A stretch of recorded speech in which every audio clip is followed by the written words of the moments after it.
Monster Hunter World is currently at its lowest price ever on Steam at $7.79, which is honestly kind of crazy for a game like this.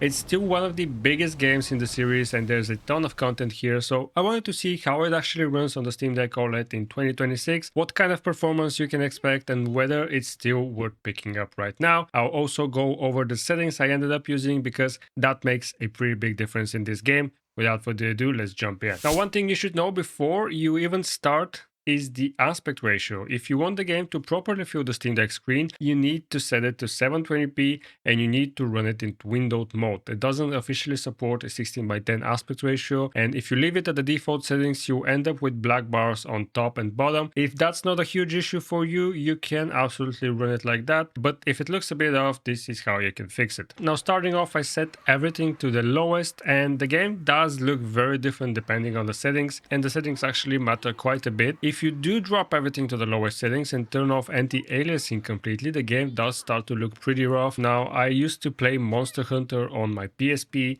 and it kind of looks like a mobile game now on the Steam Deck. Edges become really jagged, distant objects lose a lot of detail, and overall it just doesn't look great on the smaller screen. It's still very playable, but it's definitely not the way I would recommend experiencing it unless you really want the highest possible frame rate. But we can still get a pretty high frame rate using lossless scaling, so that's also an option if you want to go that way. And once you move up to medium settings and enable TAA, or FXAA, the image looks a lot cleaner and a lot more stable, and it makes a big difference during longer sessions. However, after setting it to medium settings, I did do a few tweaks, so I'm not strictly using the default medium preset, and these are the settings I ended up using. So you want to go into options, display, and as I said, I'm running this in 720p. It's set to 16:9 aspect ratio, but in windowed mode is what enables us to really remove the black bars on top and bottom. You also have to make sure that here in the side menu, you select the scaling option to stretch, and you can select the scaling filter to sharp. If you select fit, it will bring back the black bars, and if you select fill,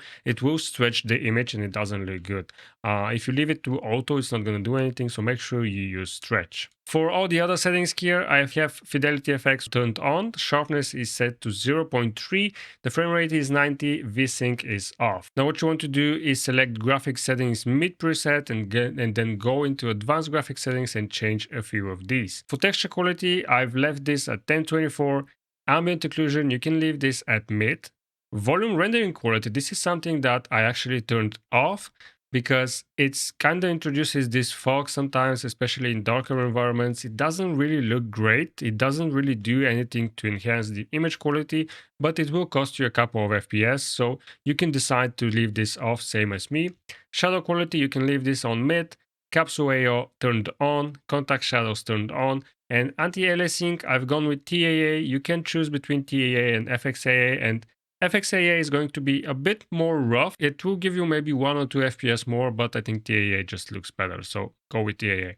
LOD bias, set that to variable, and max LOD level, I've gone with -1. I could not really see a difference in visual quality with this turned to no limit and between -1, but I did see a couple of FPS difference increase. Folded sway, I've left that on. Subsurface scattering on. Screen space reflection, I've left that on. Anisotropic filtering, you can go with high, and water reflection on, snow quality mid, SH diffuse quality mid, dynamic range 32-bit, motion blur off. That is a personal preference. I think that motion blur does not look great in this game. I think it only makes sense for fast motion games, so turn that off. Depth of field on. Vignette effects, I've turned that off. This will have a sort of vignette effect around the edge of the screen. I don't really need that. It doesn't increase visual quality. It has nothing to do with the FPS. It's just a personal preference that I'm turning this off. Z pre-pass, I leave this on. This is a setting that may speed up processing for lower spec PCs if disabled. I did not find a difference. It did not increase my FPS. did not make the game look any worse or better, so I've just left that on. So just a couple of small tweaks on the mid preset. I think if you decide to just use the mid preset, you're gonna get similar results, and this is just a couple of more FPS optimization so that we can try and keep this at stable 45 FPS. So these are the settings I've gone with. With this setup, the game stays close to 45 FPS, between 45 and 51 FPS. It might drop occasionally below 45, but it is pretty stable, and it looks noticeably better than running everything on low or even just on medium. If you absolutely want higher frame rates, low settings will get you there, but visually I think is a big drop. If you guys are enjoying this breakdown of Monster Hunter World, consider joining my Steam group and following my Steam curator page. I post written guides, reviews, and performance benchmarks for every game I test on the Steam Deck, so you know exactly how a game runs on the Steam Deck before you decide to purchase it. Links will be in the description below. Now, I also tested Lossless Scaling with this setup, and I think it works pretty well, and you can push things up to around 90 FPS, but it's not completely stable. In heavier combat, it can drop into the mid-70s, so it really comes down to whether you prefer higher frame rates or a more consistent experience, and my lossless scale settings are 90% flow state and just lossless scaling set to 2 times. For battery life on the OLED, I was getting around 2 hours and 15 minutes on these settings, which actually is pretty low for an old game like this. But if you do cap it to 45 FPS, you can expect it to go up to around 2 hours and 45 minutes. I'm kind of thinking that my OLED battery is not as good as it used to be, because I think for a game this old, we should have been getting more than 2 hours and 30 minutes. But if any of you have experience with this game on the Steam Deck, let me know how battery life is for you. Now, the game also works online without any issues. You can create or join online parties, no disconnects or anything unusual, so multiplayer works as expected. The game has full controller support and everything works right away. You even have an option for different controller types, so you can change around that. And another cool thing I noticed is that the game has some accessibility options.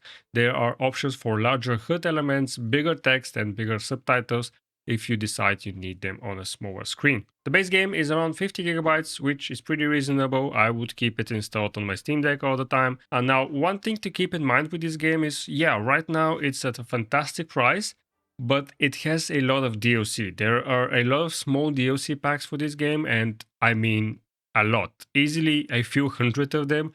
So technically, if you wanted to buy everything, it can get pretty expensive over time. But the important thing is that you don't actually need any of that to enjoy the game. I think the base experience already has a huge amount of content, and you can easily spend dozens, if not hundreds of hours without touching any of that extra DLC.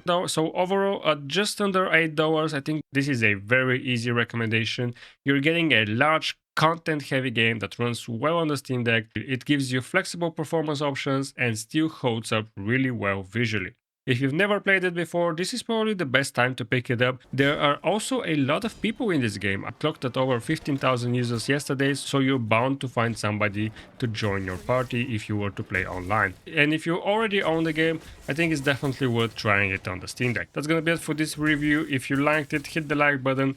If you disliked it, let me know in the comments what I can improve. Thanks for watching, and I'll see you in the next video.